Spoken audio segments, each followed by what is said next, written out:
नमस्कार मित्रांनो, मराठी व्याकरणाच्या या नव्या भागात तुमचं खूप खूप स्वागत आहे. आज आपण आपल्या भाषेच्या टूलकिटमधलं एक अतिशय महत्त्वाचं आणि तितकंच मजेशीर साधन शिकणार आहोत. ते म्हणजे सर्वनाम. आपली रोजची बोलण्याची भाषा किंवा वाक्य आणखी छोटी, गोड आणि खूप जास्त प्रभावी कशी बनवायची याचीच जादू आज आपण पाहणार आहोत. चला तर मग लगेच सुरुवात करूया.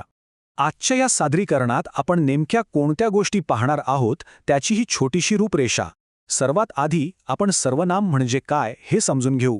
त्यानंतर त्याचे 6 मुख्य प्रकार, वाक्यात ते वापरण्याचे काही अतिशय महत्त्वाचे नियम आणि शेवटी एक छोटासा सारांश. आता बघा, एका छोट्याशा बदलामुळे वाक्यात किती मोठा फरक पडतो. समजा मी म्हटलं, राम शाळेत जातो, राम चांगला आहे. ऐकायला थोडं कंटाळवाणं आणि अडखळल्यासारखं वाटतंय ना? सारखं सारखं राम म्हणण्याऐवजी जर आपण राम शाळेत जातो, तो चांगला आहे असं म्हटलं तर तेच वाक्य किती छान, सुटसुटीत आणि नैसर्गिक वाटतं. आणि म्हणूनच इथं आपला सर्वात महत्त्वाचा मुद्दा येतो. सर्वनाम म्हणजे नेमकं काय? तर अगदी सोप्या भाषेत सांगायचं झालं तर नामाच्या किंवा नावाच्या जागी वापरला जाणारा शब्द म्हणजेच सर्वनाम.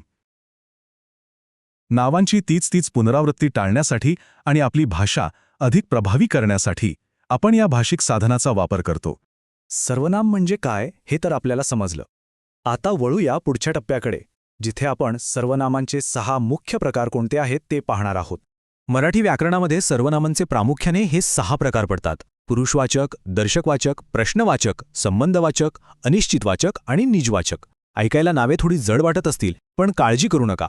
रोजच्या संवादात आपण त्यांचा कसा वापर करतो ते आता आपण एकदम सोप्या पद्धतीने समजून घेऊया.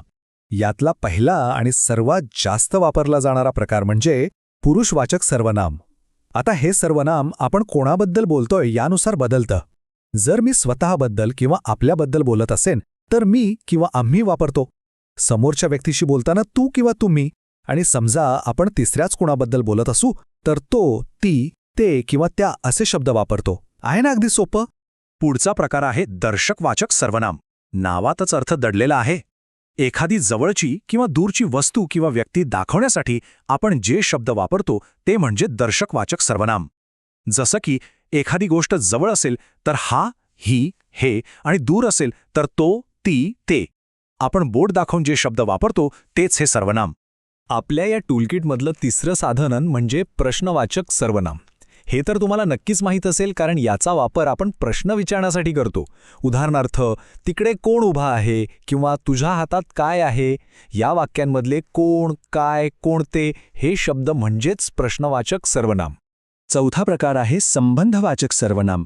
हे सर्वनाम एका पुलासारखं काम करतं. 2 वेगवेगळ्या वाक्यांना जोडण्याचं आणि त्यांचा मूळ नामाशी संबंध दाखवण्याचं काम हे सर्वनाम करतं. उदाहरणार्थ, तो मुलगा जो इथे राहतो तो माझा भाऊ आहे. या वाक्यात जो आणि तो या शब्दांनी 2 वाक्यांमधला संबंध किती छान जोडलाय नाही का? जो मेहनत करतो, ती गाणी गाते, ही सगळी याचीच उदाहरणे आहेत.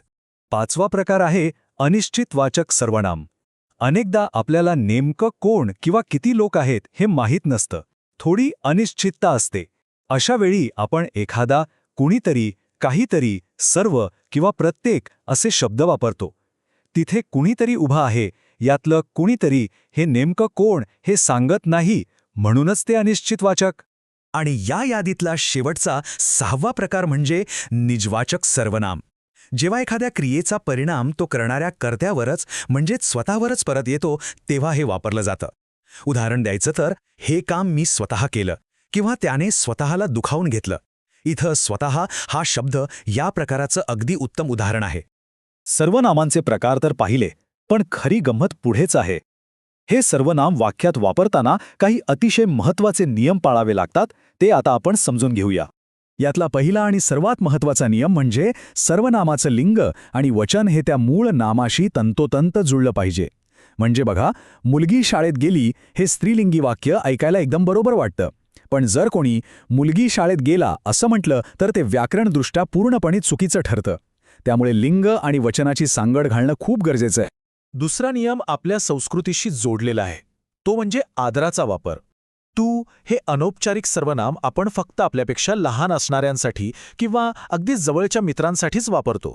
पण आपल्यापेक्षा मोठ्या व्यक्तींशी किंवा अनोळखी माणसांशी बोलताना त्यांना आदर देण्यासाठी नेहमी तुम्ही किंवा आपण याचाच वापर केला पाहिजे.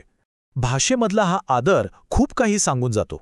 आणि आता तिसरा नियम हा खरोखरच एक मोठा आहाक्षण आहे. हिंदीपेक्षा आपली मराठी इथं थोडी वेगळी आणि खास आहे. मराठीत आम्ही आणि आपण यात खूप मोठा फरक आहे. जर तुम्हाला समोरच्या व्यक्तीलाही तुमच्यात सामील करून घ्यायचा असेल तर आपण म्हणतो. जसं की मित्राला सोबत घेऊन जायचं असेल तर आपण म्हणतो आपण चित्रपटाला जाऊया.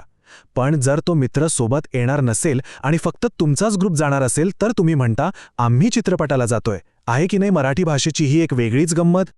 तर मित्रांनो, आता आपण या सादरीकरणाच्या अगदी शेवटच्या टप्प्यावर आलो आहोत. चला, आज आपण काय काय शिकलो त्याचा एक झटपट सारांश पाहूया. थोडक्यात सांगायचं तर आज आपण सर्वनाम म्हणजे काय हे पाहिलं. आपल्या टूलकिटमधले सर्वनामांचे 6 मुख्य प्रकार समजून घेतले आणि सगळ्यात महत्त्वाचं म्हणजे लिंग, वचन आणि आदराची पातळी योग्य प्रकारे सांभाळल्यास आपली भाषा किती सुंदर, प्रभावी आणि व्याकरणदृष्ट्या अचूक होते हेही आपण शिकलो. शेवटी जाता जाता तुमच्यासाठी एक विचार. योग्य सर्वनामांचा वापर केल्याने आपली बोलण्याची भाषा किती उंचीवर जाऊ शकते याचा नक्की विचार करा आणि सराव करत रहा. पुढच्या भागात आपण या टूलकिटमध्ये आणखी एक नवीन साधन जोडणार आहोत, ते म्हणजे विशेषण. तेव्हा पुन्हा भेटूया. हे माहिती सत्र ऐकल्याबद्दल तुमचे खूप खूप धन्यवाद.